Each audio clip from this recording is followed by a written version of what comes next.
brought to you by Silver Pumps. Top quality और consistent performance के लिए सिर्फ सिल्वर पंप्स नाम याद रखना। 5 साल में पेपर लीक का काम किया, 18 बार परीक्षा कराई और 15 बार पेपर लीक कर दिए। बेरोजगार के साथ धोखा किया। सर, आपके मंत्री कभी कहते हैं पर्ची सरकार है, कभी माइंस का पक्ष में बात करते हैं, तो क्या आपका विभाग जो इसी बिना मिला हुआ है? 100 करोड़ रुपए जो थे वो आईफा को दे दिए गए, जो मिंदर निर्माण के लिए मिंदर के लिए थे। जी, आरोप बिल्कुल निराधार है। आईफा ने आईफा का काम किया और सरकार मंदिरों के लिए जो काम कर रही है, बजट घोषणाएं की है, उसके अभी एस्टीमेट बन रहे हैं और एस्टीमेट उनकी डीपीआर भी बन रही है और डीपीआर बन के उनकी अभी फाइनेंस स्वीकृति निकलेगी, उसके बाद में उसके ऊपर काम होगा। ऐसे थोड़ी इधर का पैसा इधर थोड़ी कर सकते हैं, ये करने का कोई प्रावधान। विधानसभा में आरोप भी लगा है। नहीं, आरोप तो कुछ भी लगा सकते हैं ना। कांग्रेस वाले तो आरोप लगाने का ही काम करते हैं। उन्होंने क्या किया? 5 साल में पेपर लीक का काम किया, 18 बार परीक्षाएं कराई और 15 बार पेपर लीक कर दिए। बेरोजगार के साथ धोखा किया। कानून व्यवस्था उनके राज में ख़राब थी। आज कानून व्यवस्था चाक चौबंद है, कोई तरह की तकलीफ नहीं है। तो हमने तो व्यवस्था ही सुधारी है। हमारी सरकार व्यवस्था सुधारने का काम कर रही है। सर, व्यवस्था तो सुधारी, लेकिन पेपर लीक के जो है अशोक गहलोत कार्यकाल के जो आरोपी वो अभी तक गिरफ्तार नहीं हुए ना, उन पर कार्रवाई हुई अभी तक भी? उसके ऊपर बहुत सारे लोगों को गिरफ्तार हुए हैं। आगे भी जांच चालू है और जांच में साल भर हो गया सर, उन्होंने भी जांच की बात कही, आपने भी जांच की बात कर, साल भर हो गया अभी तक। हर विषय की जांच में समय लगता है और जो जांचें पूरी हो गई उसमें जो दोषी पाए गए उनको गिरफ्तार किया और जो अभी जांच अधूरी है वो जांच चल रही है और जांच का रिपोर्ट आते ही उनके विरुद्ध भी सख्त से सख्त कार्रवाई होगी। कार्रवाई में हमारी सरकार कोई पीछे नहीं हटती। और जो पेपर लीक का मामला है वो तो निश्चित रूप से उस मामले तो उन्होंने बेरोजगारों को, युवाओं के साथ में धोखा किया है, उनके विरुद्ध तो सख्त कार्रवाई होगी। सर, ऐसा कहा जाता है कि विधानसभा की कार्रवाई के अंदर जो आईएएस अफसर प्रॉपर जवाब नहीं दे पाते हैं, इस वजह से जो है मंत्री महोदय भी जवाब नहीं दे पाते सवालों के।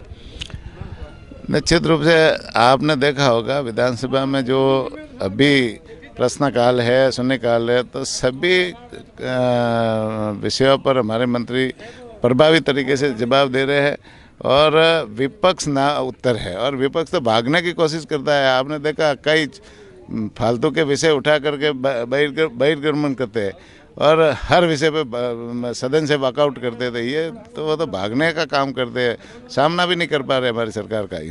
सर, आपके मंत्री कभी कहते हैं पर्ची सरकार है, कभी माइंस का पक्ष में बात करते हैं, तो क्या आपका विभाग जो इसी से बिना मिला हुआ है क्या? जी, ये जो कह रहे हैं उनसे ही पूछो ना, मुझे क्या पूछते हो। सर, अब एक बताइए, आप गर्मी को लेकर के जो है पशुओं के लिए जो क्या व्यवस्था होगी, आप चारे पानी के लिए, परिंडों के लिए? जी, परिंडों के लिए हमने अभी जैसे पशुपालन विभाग की तरफ से पूरे राजस्थान में एक अभियान चला करके 10,000 परिंडे हम पक्षियों के लिए लगा रहे। जगह जगह पर हमारे जो विभाग के ऑफिस है, कार्यालय है, उनके बाहर भी लगा रहे और जगह सार्वजनिक जगह पे भी लगा रहे। और पशुओं के लिए जो पीने की पानी की व्यवस्था, वैसे गौशालाओं में सभी जगह पानी की पर्याप्त व्यवस्था है। और अभी जैसे पिछली बार भी हमने 1.5 करोड़ के आसपास पानी पीने के लिए टैंकरों के माध्यम से गौशाला में जहाँ आवश्यकता थी तो वहाँ देने के लिए अतिरिक्त बजट दिया था। वैसे चारे और पानी के लिए हमारी सरकार अनुदान देती है गौशाला को, लेकिन एक्स्ट्रा जहाँ भी जरूरत पड़ेगी, पिछली बार भी दिया था, इस बार भी जरूरत पड़ेगी तो देंगे। अब गर्मी बचाव के लिए पशुओं के लिए क्या व्यवस्था या क्या निर्देश सरकार दे रही है ताकि गर्मी के अंदर पशु परेशान नहीं हो? पशुओं के लिए वैसे गर्मी में ज़्यादा तपेदी के बुखार है और ये भी इनको ऐसी गर्मी में कोई ऐसी विशेष बीमारियां नहीं होती। बीमारियां बरसात के मौसम में पशुओं में आती है और गर्मी में तो पशुओं को इसे वैसी कोई ज़्यादा तकलीफ नहीं होती। और पशुओं के लिए वैसे भी हर मौसम की जो है ना दिशा निर्देश हमारे यहाँ जारी होते रहते हैं।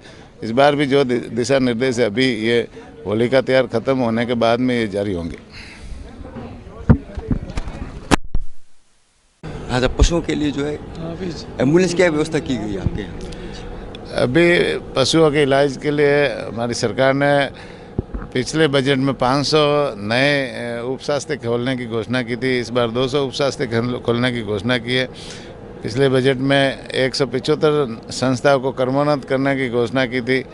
इस बार भी 125 संस्थाओं को कर्मोन्नत करने की घोषणा की है। तो ये पिछली बजट घोषणा सारी पूरी हमने कर ली, इस बार की भी पूरी करेंगे। साथ ही साथ में पशुओं के इलाज के लिए जहाँ पर हॉस्पिटल नहीं है या जहाँ पर सुविधाएं हमारी नहीं पहुंच पा रही है, वहां तक पशुओं के इलाज के लिए सुविधाएं पहुंचे। इस दिशा में हमारे मुख्यमंत्री जी ने एक मोबाइल वेटरनरी यूनिट की शुरुआत की है।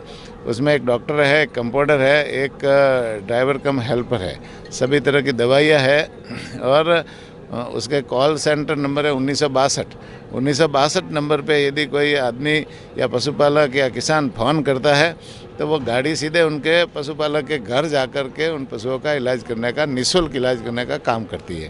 तो इससे पशुपालकों का प्रति बहुत रुझान है और लोग इस योजना को पसंद भी कर रहे हैं। साथ ही साथ अभी एक बीमा योजना शुरू की है पशुओं के, बीमा पहले नहीं होता था, मुख्यमंत्री मंगला पशु बीमा योजना शुरू की है।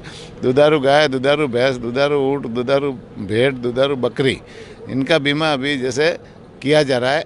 और ये जो बीमाधारी पशु की यदि कई कारण से, एक्सीडेंट से या जहरीली घास खाने से या कोई मौसमी बीमारी से मौत हो जाती है, बड़े पशु का 40,000, छोटे पशु का 4,000 रुपया बीमा क्लेम भी मिलेगा।